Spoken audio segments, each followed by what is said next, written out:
Are you ready to improve your English listening and speaking skills? Have you ever struggled to understand native speakers in real-life situations? Or maybe you want to express yourself more clearly and confidently in conversations? In today's episode, we are going to help you do just that.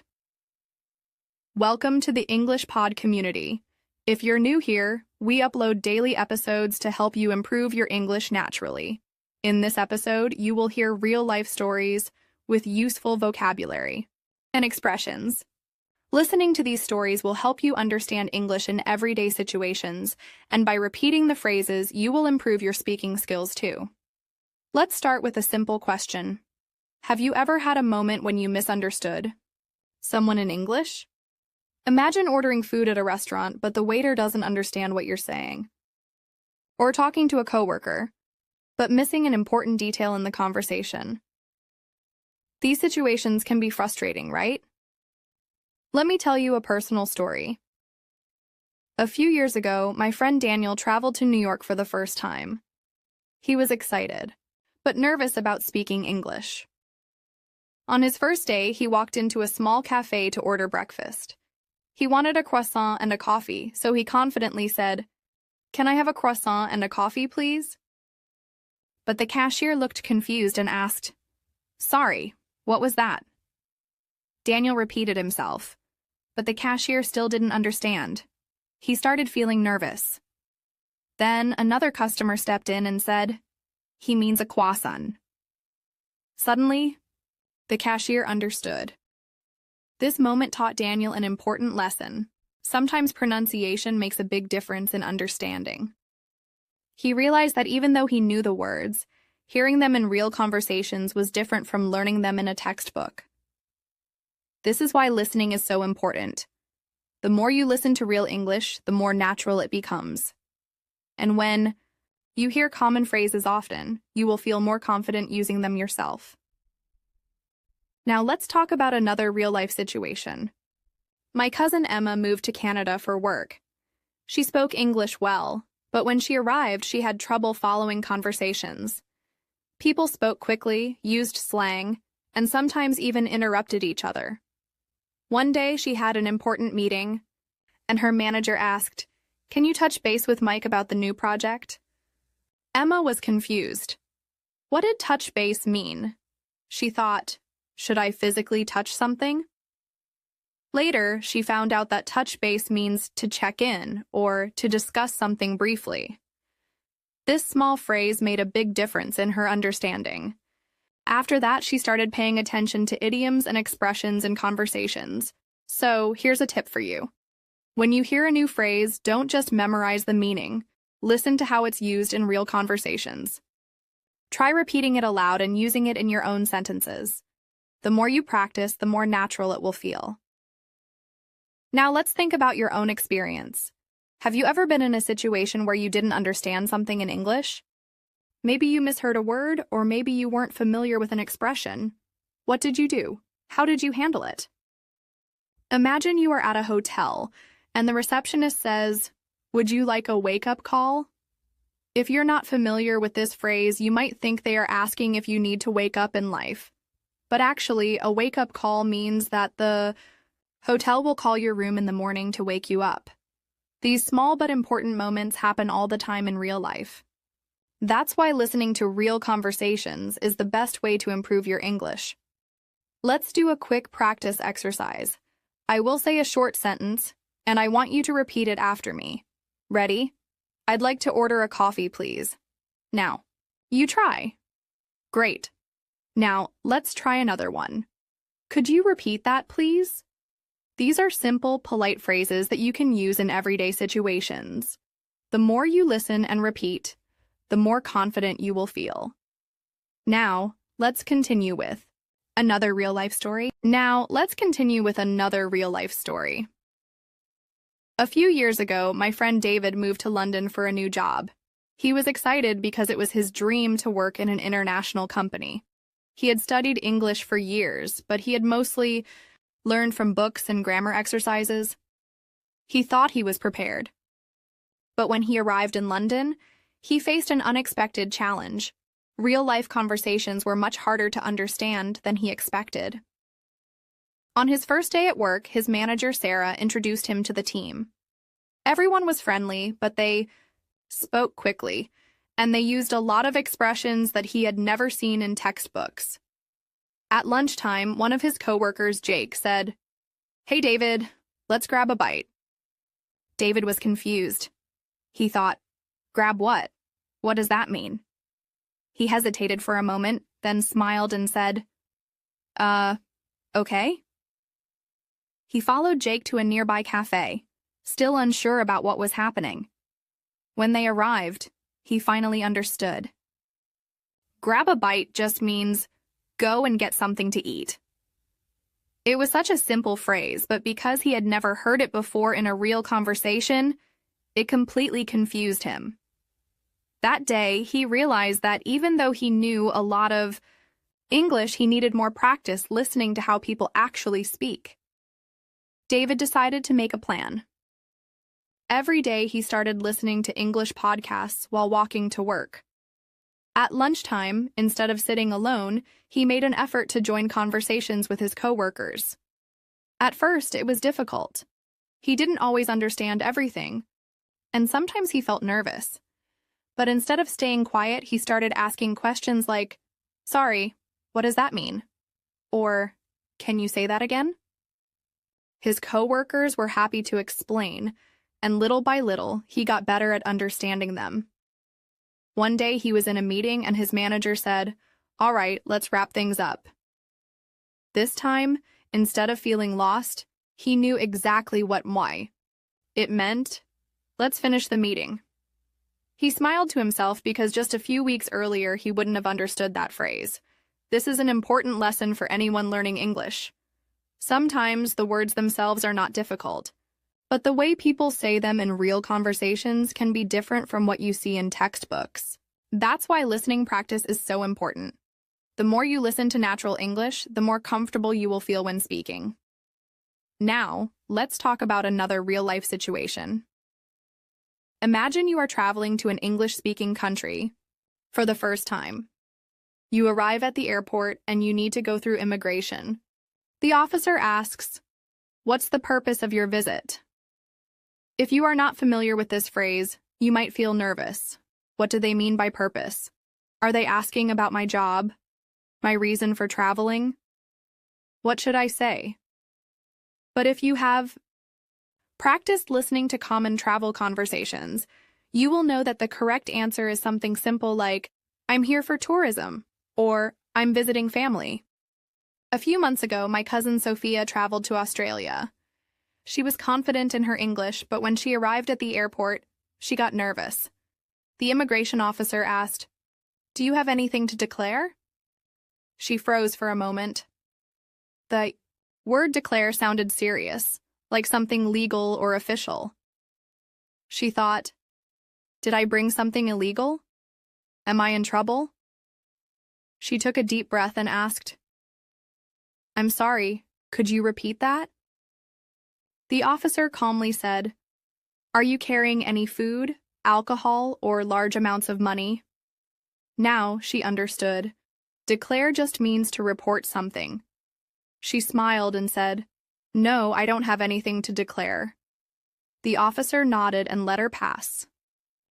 Later, she laughed about the situation. She realized that the problem wasn't her English. It was just that she hadn't heard this phrase in real life before. This is why listening to natural conversations is so helpful. The more you hear these phrases in context, the easier it will be to understand and respond naturally. Now, let's do a quick practice exercise. I'll say some common travel questions and I want you to repeat after me. Where are you traveling from? Now, you say it. Great. Here's another one. Do you have a return ticket? Try saying it aloud. The more you practice listening and speaking, the more confident you will feel in real situations. Now, let's talk about another important moment when listening skills make a big difference. Ordering food at a restaurant. Imagine you are in a busy cafe in London. You walk up to the counter and the barista says, "What can I get you?" If you are prepared, you can simply say, "I'd like a cappuccino, please." But what if they ask for here or to go? If you are not familiar with this phrase, you might feel confused. A friend of mine, Mark, had this exact experience. When he traveled to the US, he walked into a coffee shop and ordered a latte. The cashier asked, "For here or to go?" He hesitated. He had never heard this phrase before. He guessed that to go might mean takeaway, so he said, "To go." Luckily, he was right. But at that moment, he felt nervous because he wasn't 100% sure. After that, he started listening carefully to how people ordered food and drinks. He noticed that in the US, people often say, "Can I get a," instead of "I would like." He also learned that "that'll be" is a common way for cashiers to tell you the total price. For example, the cashier might say, "That'll be $5.50. If you don't know this phrase, you might not realize they are telling you the price. But once you hear it a few times, it becomes natural. This is why real-life listening is so important. The more you hear these phrases, the more confident you will feel when speaking. Now let's practice. I'll say some common phrases you might hear in a cafe. Repeat after me. "What can I get for you?" Now, you say it. Great. Here's another one.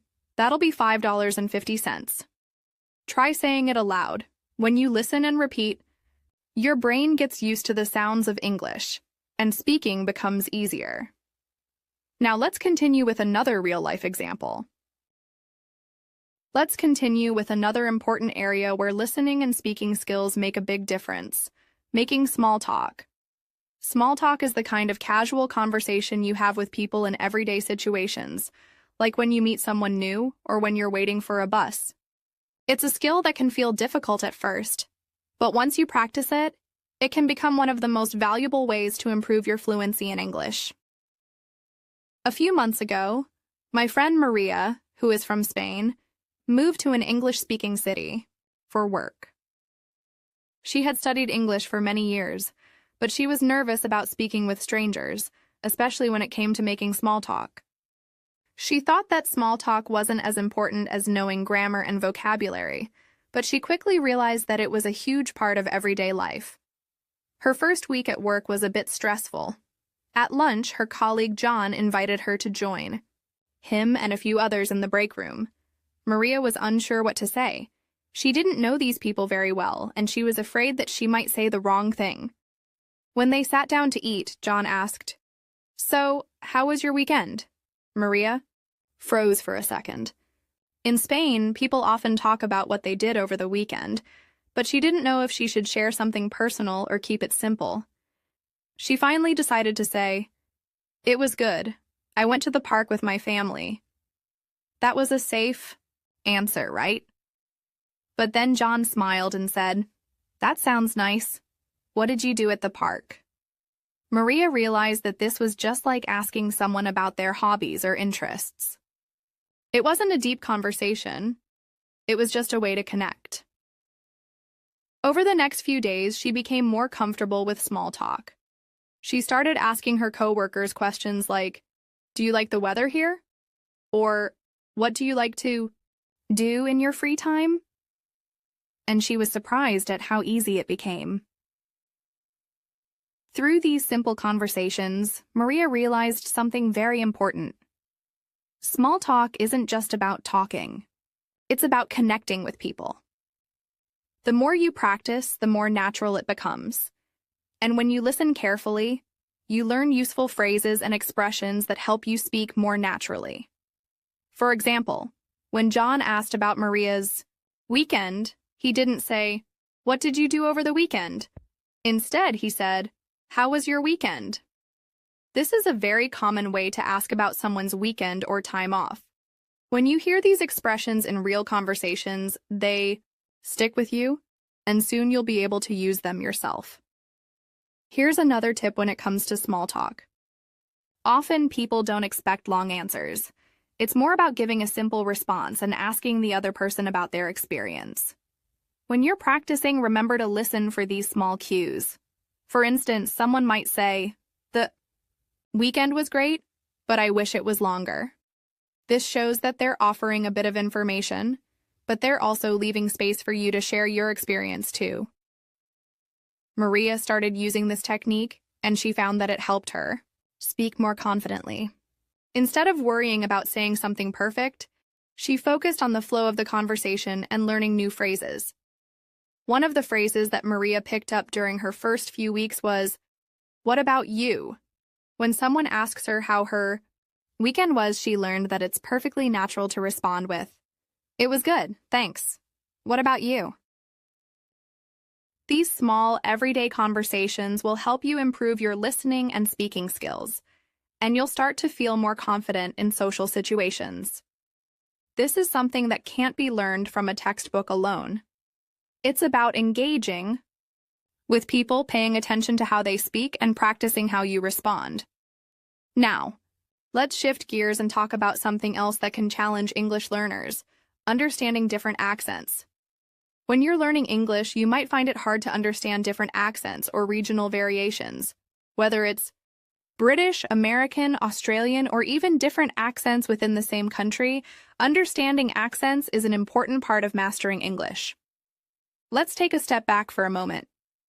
I want you to think about your own journey in learning English. Have you had moments where you felt unsure or confused in a conversation? Maybe you were listening to someone speaking quickly, or you didn't understand a slang word or idiom.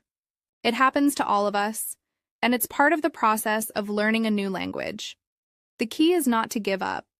Keep practicing and keep engaging with real conversations. Every time you listen, you get a little bit better. Remember, English isn't just something you learn from books. It's something you experience through conversations, stories, and real-life situations. Whether it's making small talk with a friend, ordering food at a restaurant, or simply listening to someone tell a story, every moment is a chance to improve. By listening to real stories, you start to notice the natural rhythm of English. You learn how words flow together in sentences, how people express themselves in different situations, and how to use the right phrases at the right time. This is the kind of practice that will help you sound more natural when you speak. When I was visiting New York a couple of years ago, I got a little lost while walking around the city. I decided to stop and ask someone for directions. I approached a friendly-looking person and said, "Excuse me, can you tell me how to get to the subway?" He looked at me and said, "Yeah, just go straight ahead. Take a left at the lights and you'll see it on your right." That was simple enough, but I was surprised at how fast he spoke. He didn't slow down to explain, and I had to listen very carefully to catch all the details. In that moment, I realized how important it is to focus not just on the words, but on how they're delivered. Native speakers often speak quickly, and they use shorthand or expressions that might not be in your textbooks.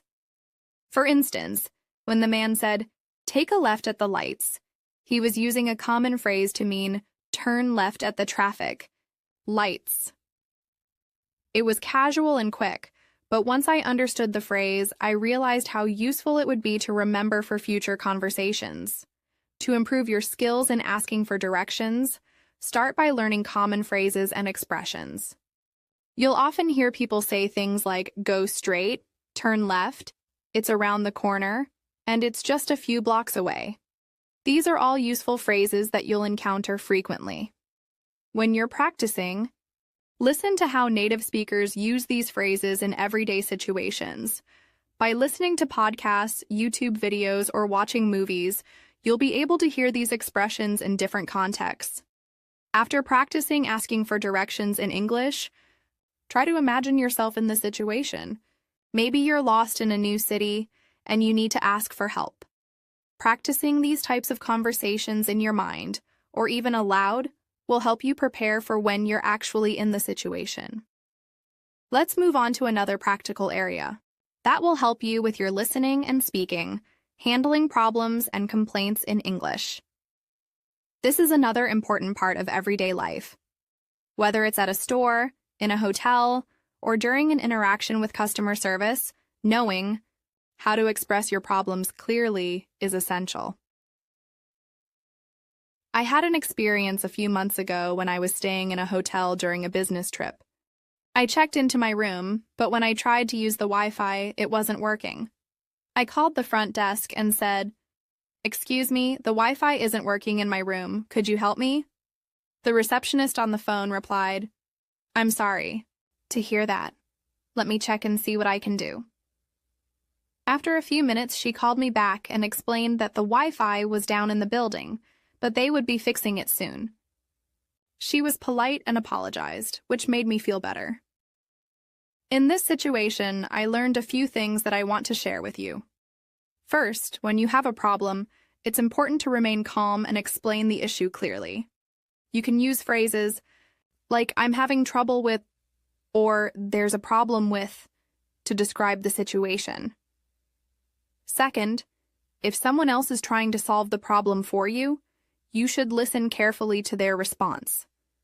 They might use phrases like, "Let me check on that for you," or "I'll have someone take care of it." These are polite ways to show that they're taking your complaint seriously. By listening to real-life situations like these, you'll be better prepared to handle problems in English. The more you practice these types of conversations, the easier it will be to stay calm and confident when something goes wrong. And remember, don't be afraid to ask for clarification if you don't understand something. You can always say, "Could you explain that again?" Or, "I didn't quite catch that. Could you repeat it?" Imagine walking into a bustling cafe on a cool London morning. The aroma of freshly brewed coffee fills the air as you approach the counter. The barista greets you with a cheerful, "What can I get you today?" For a moment, you pause. This casual phrasing might be different from the formal language you learned in textbooks. You reply confidently, "I'd like a latte, please." Then the barista adds, "That'll be $3.50. Would you like any pastry with that?" In that instant, you realize that real-life English is fast, friendly, and often informal. Now, take a moment and ask yourself, have you ever been surprised by the casual tone in a familiar situation? How did you respond when someone used expressions that you hadn't practiced in class? I remember one day when I was visiting a small cafe in Shoreditch. I had expected a polite, formal exchange, yet the friendly, informal language caught me off guard, in the best way possible. This taught me that adapting to different styles is key to understanding everyday conversation. To practice, try imagining yourself in that cafe. Visualize hearing, "What can I get ya?" and responding with your order. Repeat these phrases aloud until they feel natural and become a part of your active vocabulary. Let's move on to another common scenario: asking for directions in a busy city. Picture yourself in New York City, surrounded by the hum of traffic and the chatter of pedestrians. A few years back, I found myself wandering the vibrant streets of Manhattan, trying to reach a well-known museum. I approached a local and asked, "Excuse me, could you please tell me how to get to the Metropolitan Museum of Art?" The local replied, "Sure, just go straight for 2 blocks, then turn left at the big intersection, and you'll see the museum on your right." Listen carefully to this exchange. Notice the clear, concise instructions given quickly. Ask yourself, have you ever been in a situation where someone spoke too fast or used unfamiliar phrases when giving directions? How did you handle it? If you're not sure, consider practicing by repeating the directions aloud. Straight for 2 blocks, left at the intersection, museum on the right. Repetition builds your confidence in both understanding and using these everyday phrases. Now let's explore the art of making small talk, a fundamental part of building relationships, in both personal and professional settings. I recall an afternoon at a local community event in London where I met a gentleman named Alex. He started our conversation with a simple, "Lovely weather today, isn't it?" I responded, "Yes, it's a beautiful day. I love how the sunshine brightens everything." That simple exchange opened up a pleasant discussion about favorite outdoor activities, local parks, and weekend plans.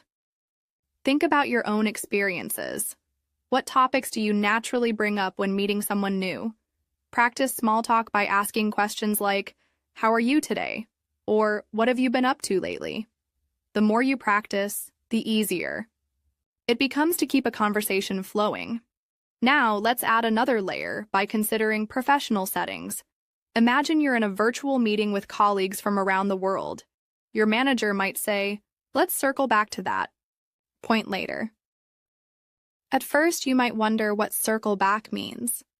In this context, it simply means to return to a topic later in the discussion. When you encounter unfamiliar phrases in meetings, jot them down and ask for clarification if needed. Reflect for a moment. Have you ever been confused by business, jargon, or idioms?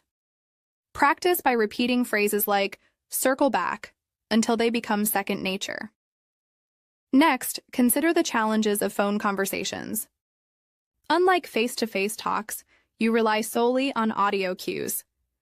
I once made an important call to resolve an issue with my internet connection. The customer service representative, John, said clearly, "Can you please describe the problem you are experiencing?" I explained, "My connection keeps dropping and it's very frustrating." John replied, "I understand. Let me run a diagnostic test on your line." His calm, clear tone helped me feel at ease. Picture yourself in a similar situation and repeat phrases like, "Could you please repeat that?" Or, "I'm sorry, I didn't catch that." These exercises can prepare you for real-life calls where clarity is crucial. Now let's explore a situation many of us face when traveling. Imagine arriving at an airport in an English-speaking country. The announcements over the intercom might sound like, "Due to inclement weather, your flight will be delayed by 30 minutes. In that moment, you might feel anxious if you're not familiar with such phrasing. Later, when you ask a staff member, "Could you tell me what the delay is about?" they explain, "The delay is because of bad weather conditions." Consider practicing these scenarios at home. Repeat key phrases such as "flight delayed" and "inclement weather" until you feel comfortable using them. Another everyday conversation involves discussing hobbies and interests. Picture a quiet evening when you meet someone at a local event. They ask, "What do you enjoy doing in your free time?" You might reply, "I love reading, hiking, and trying out new recipes." This kind of conversation is a perfect opportunity to learn descriptive adjectives and expand your vocabulary. Think about your favorite hobby. What words would you use to describe it? Practicing these questions and answers builds not only your vocabulary but also your confidence in sharing personal experiences. Let's engage in an interactive exercise right now. Repeat after me. How are you today? What have you been up to lately? The weather is really nice, isn't it? I'd love to hear more about that. Take your time with each sentence. Practice them until they roll off your tongue effortlessly. This kind of repetition builds muscle memory for natural conversation. Switching gears, let's delve into conversations at work, specifically handling meetings and presentations. I remember a meeting where our team leader said, "We need to, finalize the project timeline by Friday." A colleague named Jessica then asked, "Can everyone please confirm their availability for a meeting on Thursday?" You might respond with, "I'm available on Thursday, and I'll send a calendar invite shortly." Reflect on this dialogue. Notice how clear, concise language is used to coordinate plans. If you work in a professional environment, practicing such exchanges can prepare you for real-life scenarios where accuracy and clarity are essential. Another memorable experience was during a business conference call. The host said, "Let's wrap up the discussion and summarize our key points." At that moment, I repeated the sentence in my head to make sure I understood. After the call, I reviewed the phrases: wrap up, summarize, and key points. These are common in professional settings. Ask yourself, how many times have you encountered these expressions in meetings? Now is a great time to practice them. Say them aloud until they become part of your working vocabulary. Let's consider a more challenging scenario: interacting with service providers when something goes wrong. Imagine you've booked a hotel room and find that the Wi-Fi isn't working. You call the front desk and say, "Excuse me, the Wi-Fi in my room isn't working. Could you please help me?" The receptionist responds, "I'm sorry for the inconvenience. Let me check on that for you." This exchange uses straightforward language, but it's crucial to speak clearly and listen carefully. Think about how you would handle a similar situation. Practice these key phrases and consider recording yourself to see where you might improve. Now picture yourself in a local market in Australia. A vendor enthusiastically shouts, "This is a ripper deal." At first, you might wonder what ripper means. Later, you learn that it is Australian slang for excellent or fantastic. This is a prime example of how listening to real-life conversations teaches you regional vocabulary and idioms that you might not find in a textbook. Reflect on any slang or idiomatic expressions you've heard recently.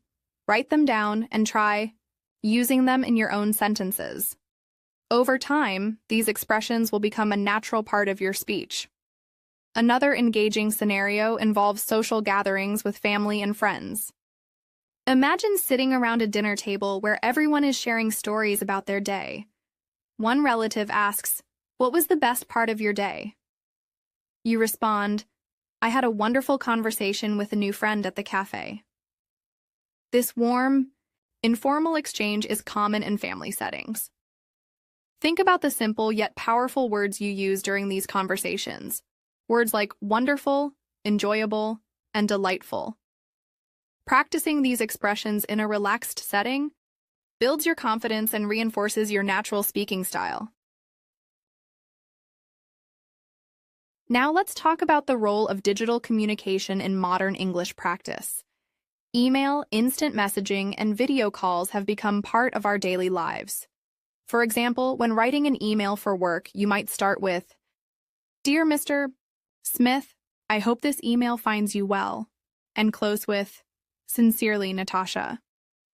On the other hand, when texting a friend, you might simply write, "Hey, are we still on for dinner tonight?" Notice how the language shifts depending on the medium. Consider your own experiences with digital communication. Which style do you find most challenging? Practice both formal and informal writing to build a balanced skill set. Let's move on to a scenario involving cultural events. Imagine attending a local art exhibition where a curator explains a painting by saying, "This artwork reflects the artist's inner turmoil during a time of great change." You ask, "What inspired this style?" The curator replies, "The use of bold colors and dynamic brushstrokes represents the conflict between tradition and modernity." This conversation not only introduces you to artistic vocabulary, but also encourages you to express abstract ideas. Think about how you would describe a piece of art or a cultural event. Practicing such descriptive language can enrich your vocabulary and make your conversations more engaging.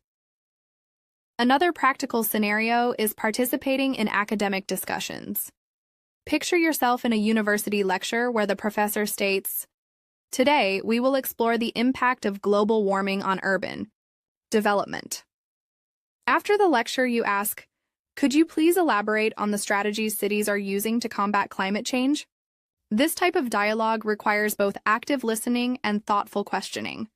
Consider how you might summarize what you've learned in your own words. This practice reinforces your understanding and prepares you for future academic conversations. In addition to structured scenarios, spontaneous conversations are an important part of real-life communication. Imagine you're at a community park and you overhear a group discussing the latest local news. One person remarks, "The new park renovations have really transformed this area." You might join in by saying, "I agree, the improvements are fantastic. Have you noticed the new playground features?"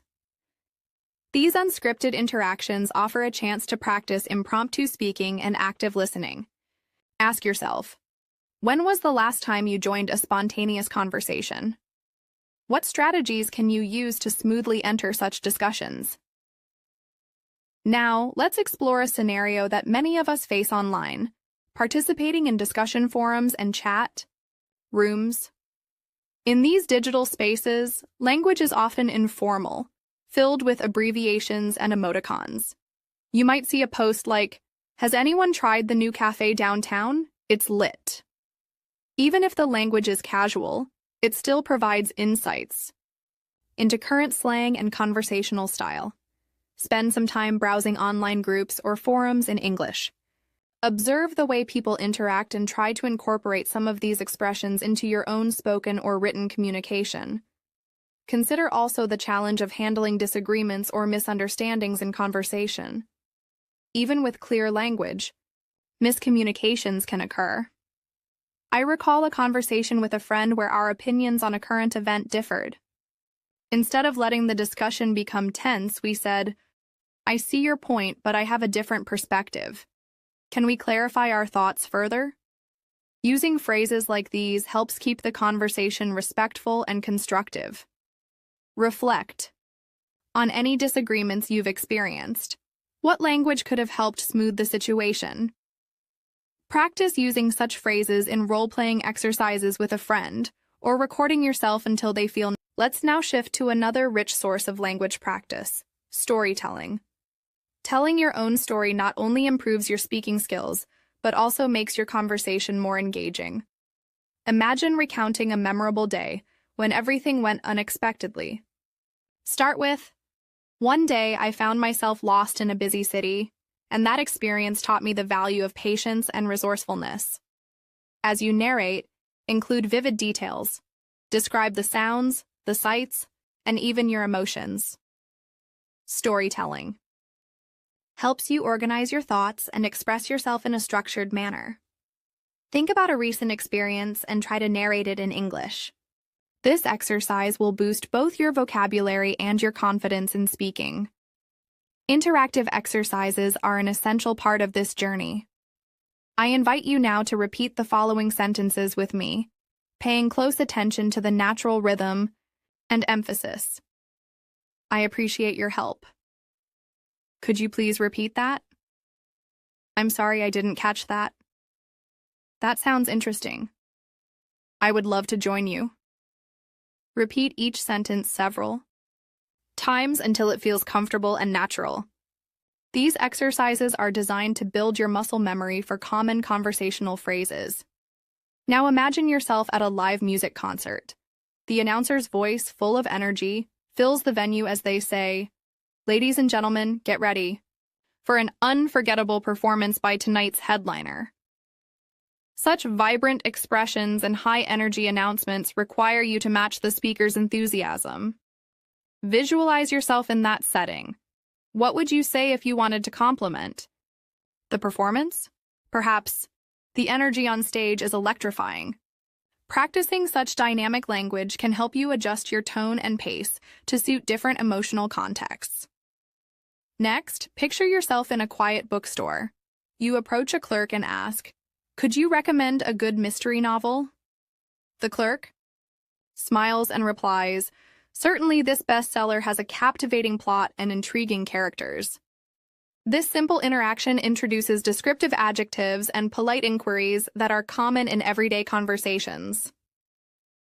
How would you describe your favorite book or genre?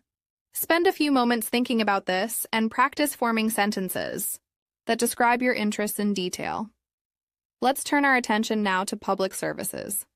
Imagine you're at a government office applying for a new passport. The clerk greets you with, "Good morning, how may I assist you today?" You reply, "I need to renew my passport, please." The conversation continues with precise questions and answers such as, "Could you please provide your current passport number?" and "Do you have all the required documents?" These formal exchanges require you to be both clear and concise. Practice such dialogues with a friend or even role-play them in front of a mirror. Notice how using polite expressions like please and thank you makes the conversation smoother and more effective. Another scenario involves visiting a healthcare facility. Imagine sitting in a doctor's office where the physician asks, "How have you been feeling recently?" You might answer, "I have been experiencing occasional headaches and a bit of fatigue." The doctor then follows up with, "Can you describe the nature of your headaches?" Such conversations demand clear communication about your symptoms. Practice describing common health issues in simple, direct language. Repeating phrases like, "I feel unwell," or "the pain is moderate and sometimes sharp," will prepare you for real-life medical discussions. Digital communication also plays a crucial role in modern English. Consider video calls where you see not only the speaker's words but also their facial expressions and gestures. In a recent video meeting, a colleague said, "Can everyone see my screen?"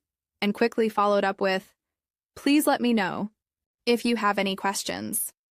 Video calls require a blend of clear speaking and active listening.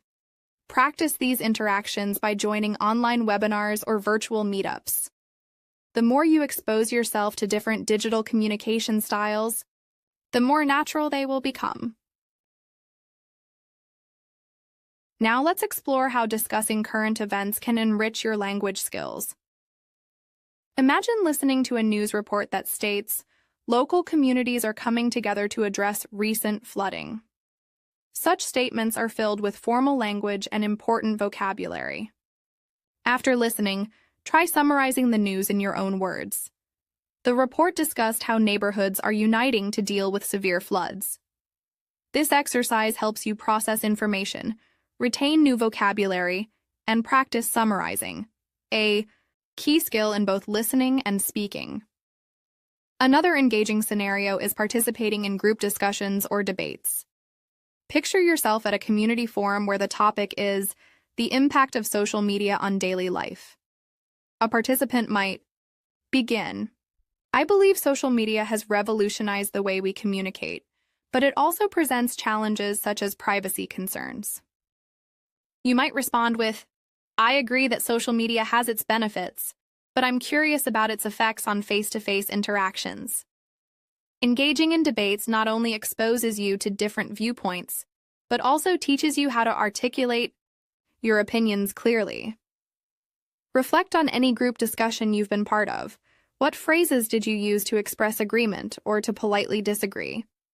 Practice these phrases until you feel they become an integral part of your conversational toolkit. Next, let's consider the practicalities of everyday shopping. Imagine entering a department store and needing assistance finding an item. You might approach a sales associate and ask, "Excuse me, could you help me locate the electronics section?" The associate might reply, "Yes, it's on the second floor, near the home appliances area." Such interactions, though brief, are essential in daily life. They emphasize the use of polite inquiries, clear directions, and simple language. Visualize yourself in this scenario and practice the key phrases. How would you modify your request if you needed additional information, such as, "Could you please show me where that is?" Repeating these exchanges can make you more comfortable in real-life shopping situations. Let's also look at scenarios where you might need to handle unexpected challenges. Imagine you're out with friends and suddenly the weather changes. You might hear someone say, "It looks like we're in for a downpour. Let's find shelter." In such moments, clear and calm communication is essential. You might add, "I'll grab my umbrella," or ask, "Does anyone know where we can take cover?" These spontaneous conversations require you to be quick on your feet. Reflect on any unexpected situations you've encountered. How did you communicate in the moment? Practice these scenarios with a friend so that when the time comes, you feel ready to respond confidently. Consider next a scenario involving a friendly debate on a lighthearted topic, such as discussing favorite cuisines. Imagine sitting at a dinner party where someone remarks, "Italian food is the best because of its rich flavors and variety." You might respond, "I love Italian food too, but I'm also fond of the spicy kick of Thai cuisine." This type of dialogue helps you practice comparing ideas and expressing preferences. Notice the language used. Words like rich, variety, spicy, and fond add color to your conversation. Ask yourself, Which adjectives do you commonly use when describing food or other interests?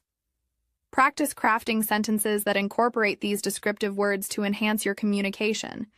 Let's now transition to scenarios that involve nonverbal cues and body language. Even though our focus is on listening and speaking, nonverbal elements play a key role. Picture a conversation where a friend is explaining an exciting news story. Even if you cannot see them during a phone call, imagine how their tone of voice conveys excitement. Their laughter, the slight pause before a punchline, and the change in pitch all signal their emotions. While practicing on your own, try to incorporate these elements. Smile as you speak, and notice how your tone changes.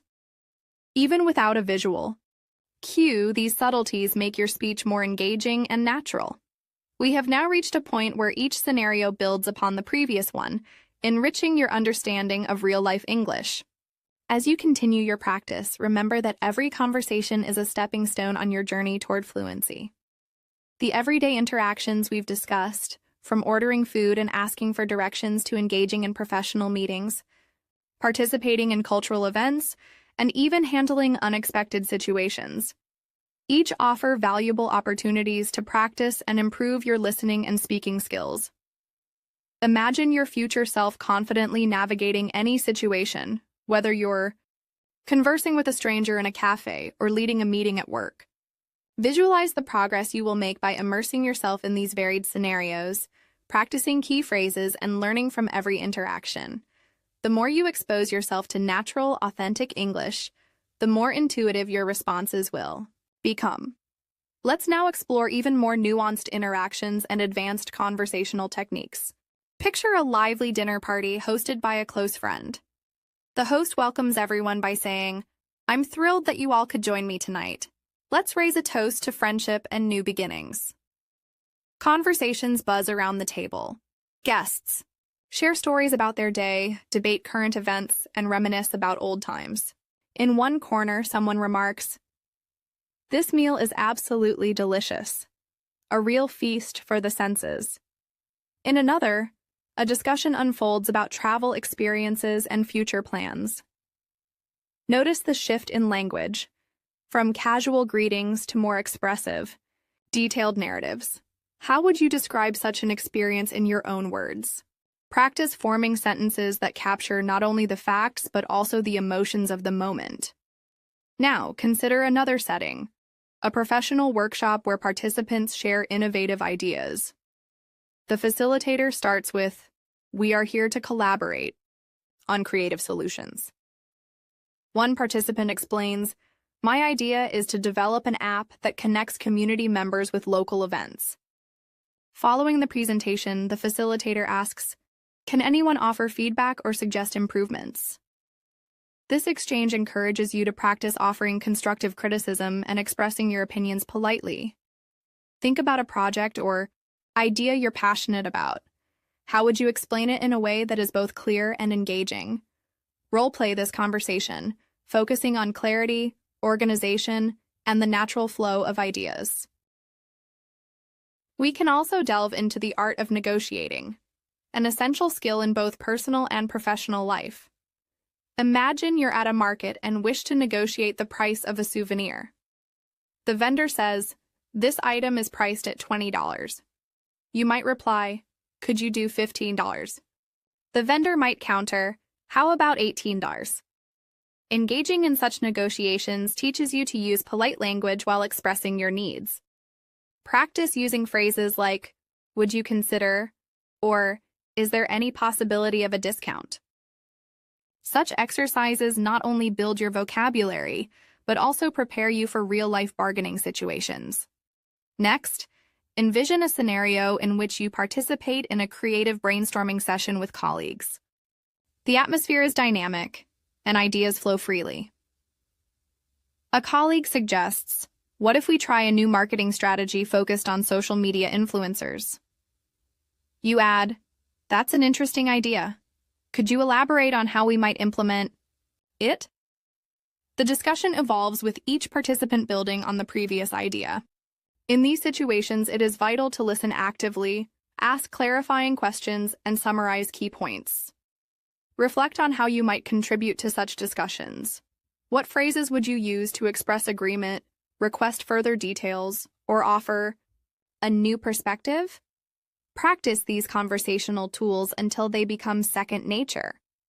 Imagine, too, the challenge of speaking with confidence during unexpected interviews or impromptu presentations. Perhaps you're at a networking event, and someone unexpectedly asks, "Can you tell me about your work?" You might respond with a brief, confident summary. "I work in digital marketing, helping businesses connect with their audiences through innovative online strategies." This type of spontaneous speaking requires you to organize your thoughts quickly and express them clearly. Practice by preparing a few short introductions about yourself and your work. Repeat them until they sound natural and relaxed.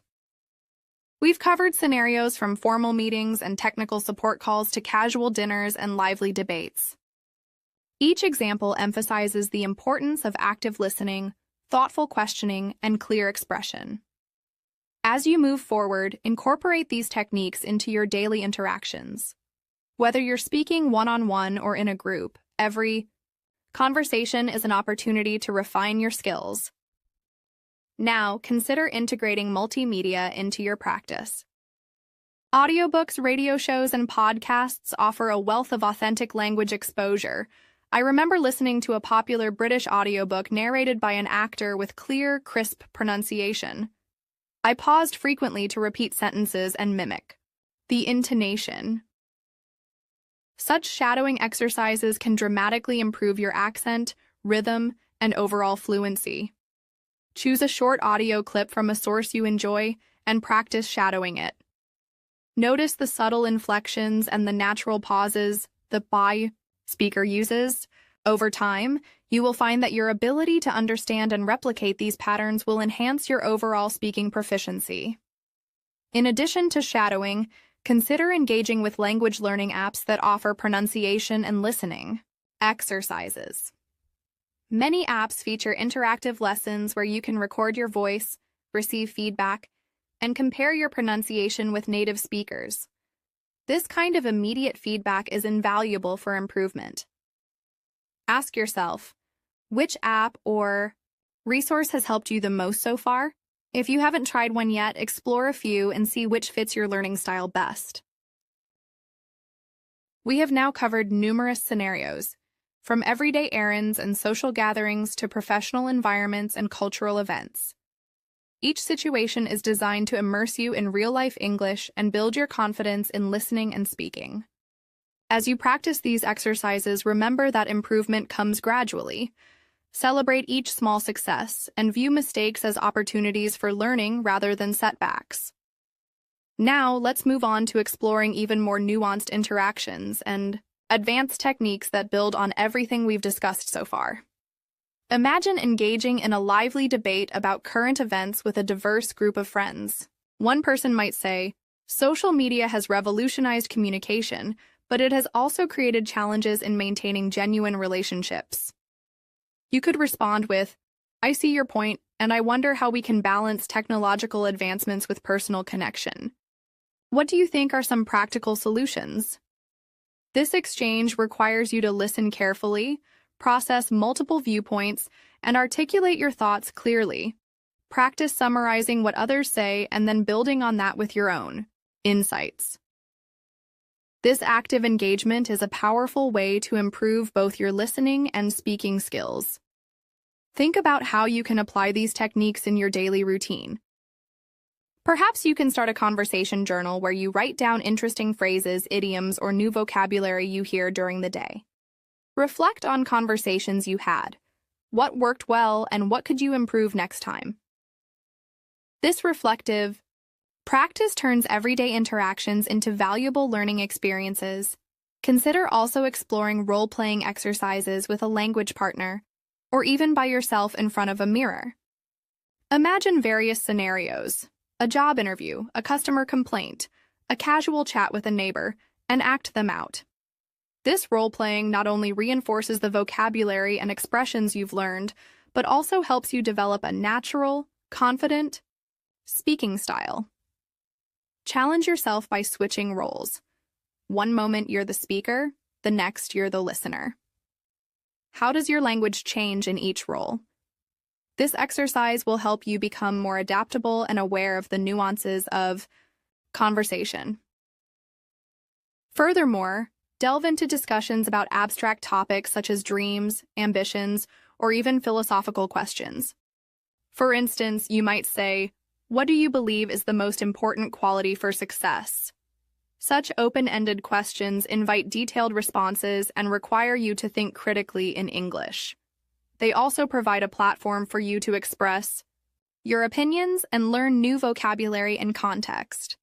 Practice forming your thoughts on these topics and sharing them in a clear, concise manner. Over time, you'll find that your ability to discuss complex subjects improves dramatically. As you continue your journey, it's important to vary your sources of input. Listen to podcasts from different regions, watch interviews with speakers who have distinct accents, and read aloud from various genres, be it fiction, nonfiction, or even poetry. Each medium offers its own set of challenges and rewards, enriching your overall understanding of the language.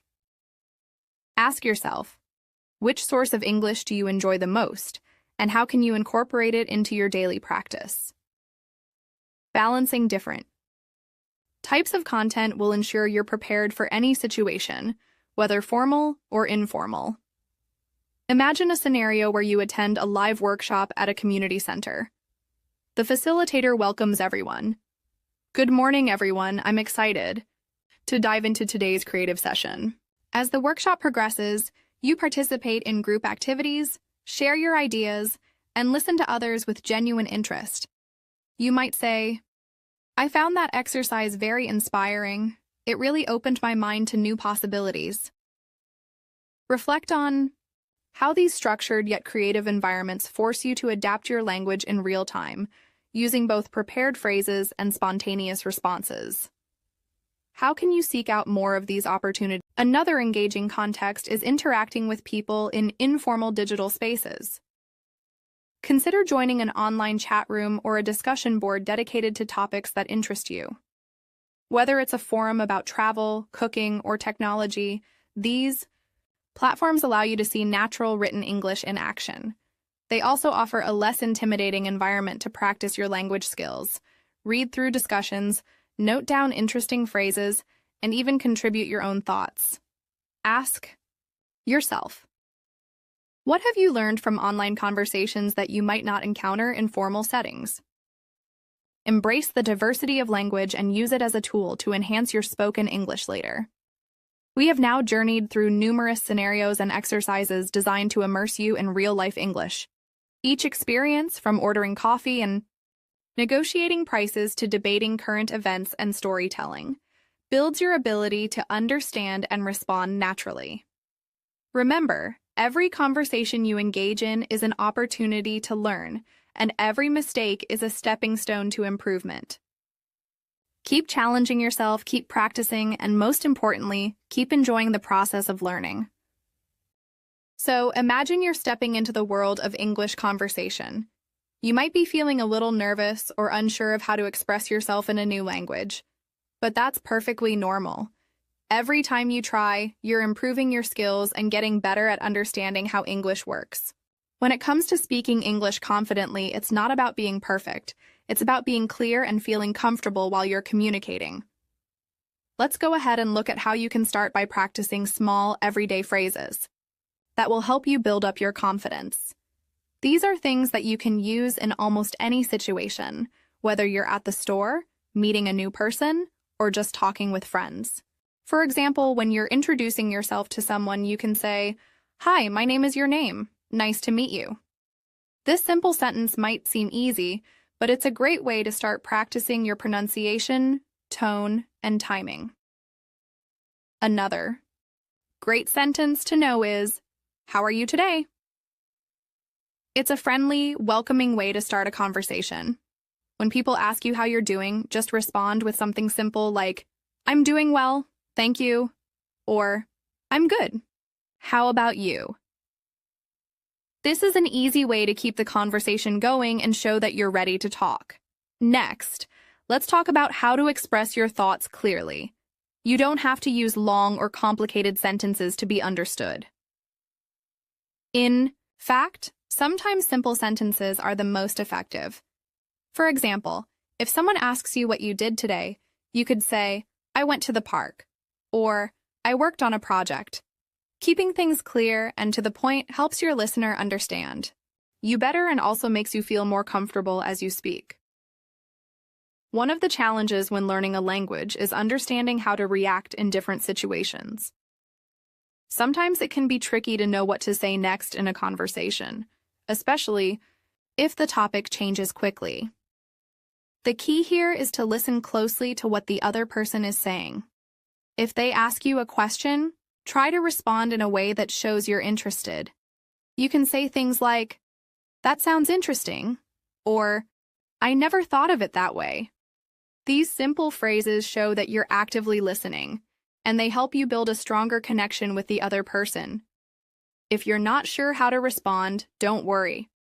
It's okay to take a moment to think before you speak. A good way to give yourself some time to think is by saying, "Let me think about that for a second." This phrase buys you a little time to gather your thoughts and gives you the confidence to respond more thoughtfully. When it comes to speaking English in more formal settings, like a job interview or a meeting, you might want to use slightly different phrases. But the idea is the same. Be clear, concise, and confident. For example, instead of saying, "I like this idea," you could say, "I believe this is a good approach." This makes your statement sound a little more formal, but it still communicates the same thing. Remember, the key to speaking confidently is to practice regularly. You don't have to wait for a special occasion to practice your English. You can practice every day, even if it's just for a few minutes. For example, you could practice your English while you're doing everyday tasks, like shopping or cooking. If you're at the grocery store, try to read the labels on the products in English, or practice saying the names of things you're buying.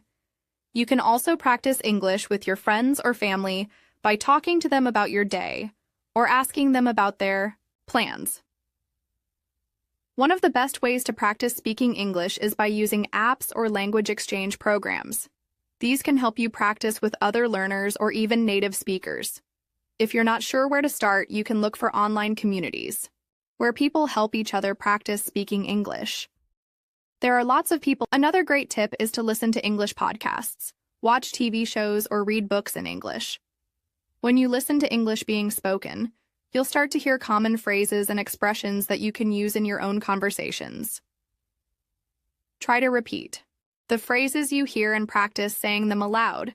This will help you get used to the rhythm and flow of the language. Don't forget to celebrate your progress. Every time you have a conversation in English, it's a step forward. Even if you make mistakes, that's okay. The most important thing is that you're learning and improving. The more you practice, the easier it will get, and soon enough, you'll be speaking English more naturally and confidently than ever before. Another important part of building confidence in speaking English is finding topics that you're passionate about.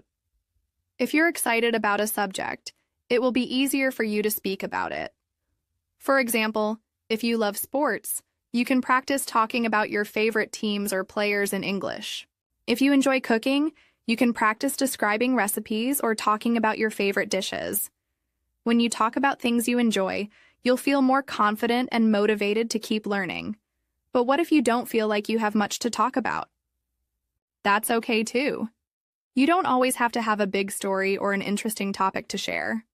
Sometimes it's just about having a casual conversation. You can start with simple questions like, "What did you do today?" Or, "Do you like this movie?" Small talk is a great way to practice speaking English and to build your confidence over time. Lastly, always keep in mind that building confidence in speaking English is a journey, not a race. It takes time and practice, and there will be ups and downs along the way. But as long as you keep pushing forward, you'll keep improving. So don't be afraid to make mistakes, and don't be afraid to speak up. Every conversation is an opportunity to practice, and each one will bring you closer to your goal of speaking English confidently and fluently. Let's continue. It's great that you're ready to dive deeper into improving your English skills. Let's build on everything we've covered so far, focusing more on everyday English and adding even more real-life examples to help you get the hang of speaking confidently in various situations. Remember, English isn't just about knowing the words. It's about how you use them, when you use them, and how comfortable you are doing so. The more real-life scenarios you practice, the more you'll feel like an English speaker. Let's start with something you probably do every day: chatting with your friends or family. These are great opportunities to practice speaking in a relaxed, natural way. For example, maybe you're having lunch with a friend. You could say, "This food is delicious. How did you make it?" Or, "I love the taste of this dish. Do you know where I can find the recipe?" By starting with something simple like that, you're practicing how to start and continue a conversation.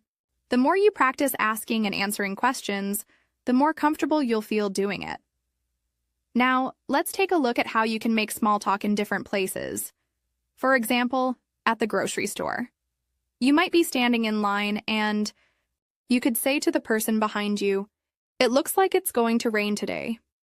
Do you think it will?" Or, "These fruits look so fresh. Have you tried them?" You're not just practicing vocabulary, you're also practicing how to make observations and ask questions that can start a conversation. And don't forget, small talk is a great way to practice speaking English without feeling too much pressure. You can even practice your English when you're out running errands. Let's say you're at the post office. You might need to ask, "Can you help me? I need to send this package overseas. What do I need to do?" This sentence helps you practice both asking for help and talking about a common activity, sending mail. Don't worry about making mistakes. What matters most is that you're putting yourself in situations where you can practice speaking English, naturally and without hesitation. But it's not just about talking with strangers or in public places. Sometimes you'll want to have deeper conversations with friends and family. When you're discussing something personal or meaningful, it's important to know how to express yourself clearly. For example, you might want to tell a friend about something exciting that happened to you.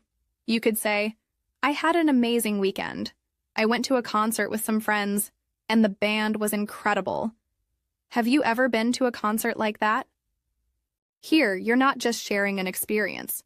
You're also giving your friend an opportunity to share their thoughts and stories. Now let's think about how you can practice English when you're alone. Many people struggle with this, but practicing speaking by yourself can actually be really helpful. You can read aloud from books or watch a TV show in English and try to repeat what the characters say. I know it might feel strange at first, but over time, it can improve your pronunciation, rhythm, and overall fluency. Another thing you can do is talk about your day in English. For example, "Today I woke up early, had breakfast, and then went to work. After work, I met a friend for coffee. It was a busy day, but a good one." This is a simple way to practice, forming sentences and using vocabulary in a meaningful way. As you start to gain more confidence in speaking, you might want to have conversations about more specific topics. This could be anything from sports, movies, hobbies, or current events. The goal is to expand your vocabulary and learn how to express yourself on a variety of topics. If you're talking about sports, you might say, "I'm a huge fan of soccer. My favorite team is Team Name, and I love watching their games. Do you like soccer too?" Or if you're talking about movies, you could ask, "Have you seen any good movies recently? I just watched Movie Name and thought it was amazing." One of the most important things to remember when practicing English is that it's not about using the most complicated words or phrases. It's about communicating your ideas clearly and effectively. So don't be afraid to use simple sentences, especially when you're just starting out. For instance, "I'm learning English," or "I like this song," might seem basic, but they're perfect examples of how to express your thoughts simply and clearly. As you grow more comfortable, you can start adding more details like, "I've been learning English for 6 months now, and I'm getting better at it every day." You also have to remember that every conversation is an opportunity to learn. If you make a mistake, that's fine. It's a part of the learning process. For example, let's say you were at the store and you said, "How much is this?" But the cashier responded with, "It's $5. You might think to yourself, "Oh, I should have said, 'How much does this cost?'" But don't worry. Mistakes like this are natural, and they give you the chance to learn and improve. The more you practice, the more you'll start to notice how native speakers express themselves. The goal is not perfection, it's progress. Have you ever had an embarrassing moment in English? Maybe you said something wrong or you couldn't think of the right word at the right time. That's okay. It happens to everyone, even fluent speakers. For example, I remember once when I was learning English, I tried to order food at a restaurant and accidentally said, "I would like a coffee with a spoon," instead of, "I would like a spoon with my coffee."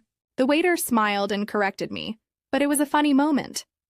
It's those little things that teach you the most and help you remember the right phrases next time.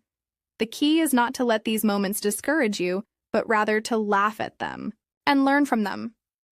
Now let's look at how you can improve your listening skills as well. One of the best ways to improve your listening is to listen to English every day. This could mean watching movies or TV shows, listening to podcasts, or even just talking to someone in English. You can start by watching shows with subtitles to help you connect the spoken word with the written word. As you get better, try watching without subtitles and see how much you can understand. Over time, your listening skills will improve, and you'll be able to follow conversations more easily. When you're listening to English, try to focus not just on the words, but also on the rhythm and tone. Native speakers don't always speak slowly and clearly like you might hear in a classroom. Instead, they use contractions, slang, and sometimes speak really quickly. It can be tough at first, but as you continue practicing, you'll get better at understanding these natural speech patterns. For example, you might hear a native speaker say, "What are you doing tonight?" instead of, "What are you doing tonight?" This is a common contraction, and once you get used to it, it will make listening to English much easier. One great way to practice is by listening to conversations between friends or family. For example, if you're watching a show and two characters are having a conversation, pay attention to how they respond to each other. Notice the questions they ask and how they show interest in each other's answers. You can even pause the video and repeat what they say to improve your pronunciation and sentence structure.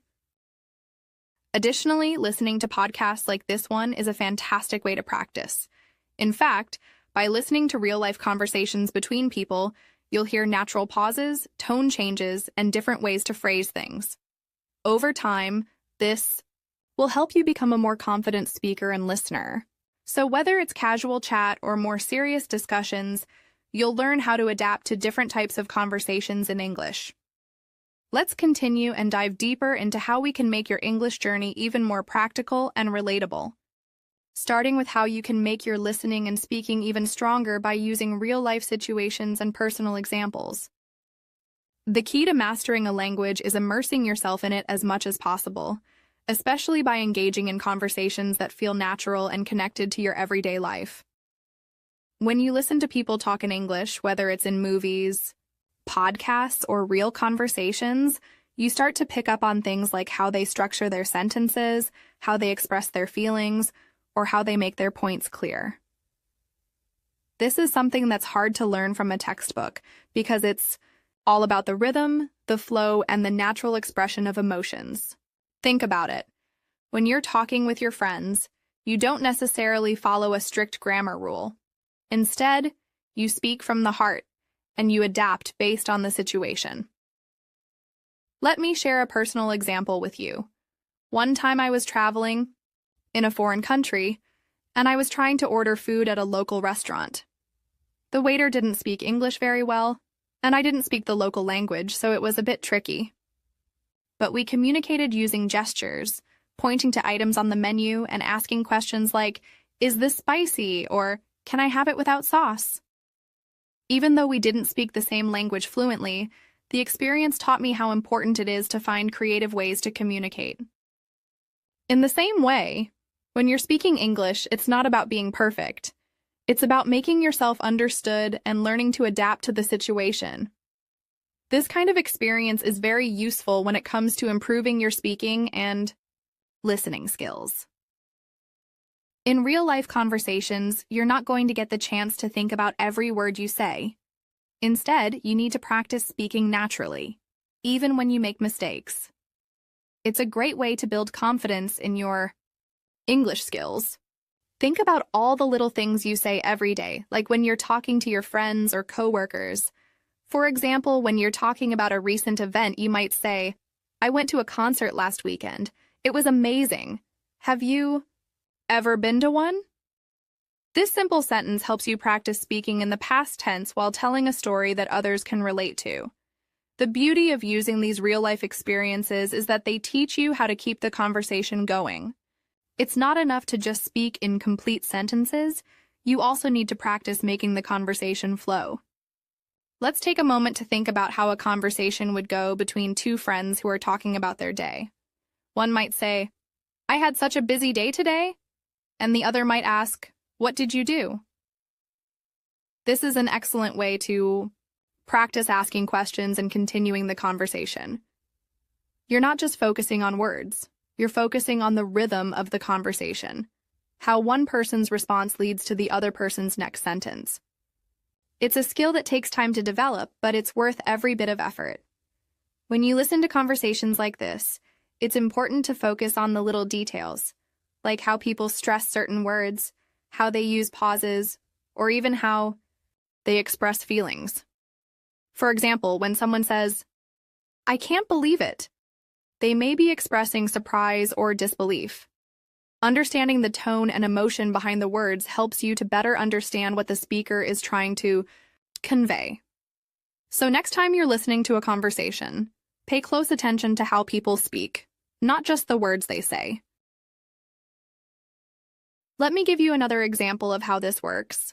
A friend of mine was talking about her experience of moving to a new city, and she said, "It was overwhelming at first. Everything was new people, new places, new routine." In this case, she was using the word overwhelming to describe how she felt about the situation. Notice how she uses the word new repeatedly to emphasize how everything was unfamiliar. This type of speech is very common in everyday conversations, and by listening to how people express their feelings and experiences, you'll be able to practice expressing yourself in similar ways, and you don't have to look far for examples. Think about the conversations you hear every day, whether you're listening to a conversation at the coffee shop, on the bus, or while watching TV shows or movies.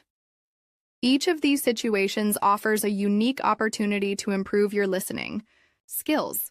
For instance, if you're watching a TV show, you can focus on how people react in different situations. How do they express surprise, frustration, or happiness? This type of emotional expression is just as important as knowing the vocabulary, because it helps you understand the context in which certain words are used. When I was learning English, I watched a lot of sitcoms to get used to how native speakers express themselves in casual, everyday situations. For example, in the show Friends, the characters often say things like, "Could you be any more dramatic?" or "It's not that big of a deal." These phrases might sound casual or even a bit funny, but they're used all the time, in real conversations. By watching how they are used in context, I was able to pick up on the tone and rhythm that native speakers use when they talk informally. One of the biggest challenges for English learners is getting used to the speed at which native speakers talk. They speak much faster than you might expect, and sometimes it's hard to catch every word. But this is where real-life experiences can be incredibly useful. The more you practice listening to natural conversations, the better you'll get at understanding them. And it's okay if you don't catch every word at first. That's completely normal. The more you expose yourself to this type of listening, the more you'll start to understand the flow of the conversation. Let's not forget about speaking practice as well. One of the best ways to improve your speaking is by mimicking real-life conversations. For example, After you've listened to a podcast or watched a video, try to repeat some of the sentences you heard. Focus on the pronunciation, the rhythm, and the tone. You can even practice speaking out loud in front of a mirror or record yourself. Listening to your own voice will help you identify areas for improvement and allow you to see how far you've come. It's like learning to play an instrument. The more you practice, the better you get. Another important aspect of real-life English is learning the different levels of formality. For instance, when you're at work, you might say, "Could you please send me the report by the end of the day?" But when you're talking to a friend, you might say, "Hey, can you send me that report by today?" In both situations, you're asking for something, but the way you say it changes depending on the context. By practicing different levels of formality, you'll learn how to communicate effectively in both professional and casual situations. In the workplace, there are certain phrases that are used all the time. For instance, if you're working in an office, you might need to send an email asking for clarification on something. You could say, "I just wanted to clarify what you meant in the meeting earlier. Could you please explain it again?" In this case, you're politely asking for more information. This is a great example of how to practice using formal English in a professional context. On the other hand, if you're chatting with a coworker in the break room, you might say, "Hey, I didn't get what you meant earlier. Can you explain it to me?" This is less formal, but still clear and polite. Finally, let's talk about one of the most powerful ways to improve your English practice. The more you practice speaking and listening to English, the more confident you'll become. You don't have to be perfect. What matters most is that you're putting yourself out there, engaging in conversations and making progress every day. The more you practice with real-life situations, the easier it will be to speak naturally and understand others.